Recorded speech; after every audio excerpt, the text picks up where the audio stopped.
मेरे छोटे से ब्लॉग में सभी भाइयों का स्वागत है। जैसे कि मैं उम्मीद करता हूँ कहते हैं सब अच्छे होंगे और सब मस्त होंगे। जैसे कि मैं दिखाना चाहता हूँ, मैं आ चुका हूँ पहाड़ में।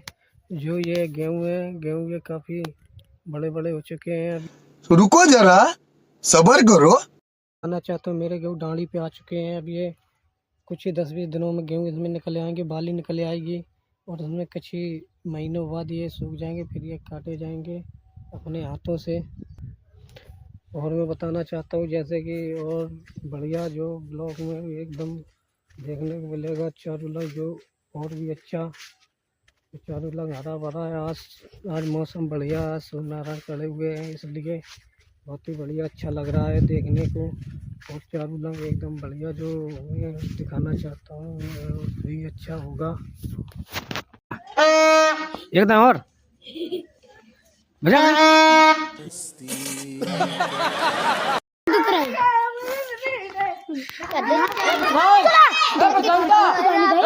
क्रिकेट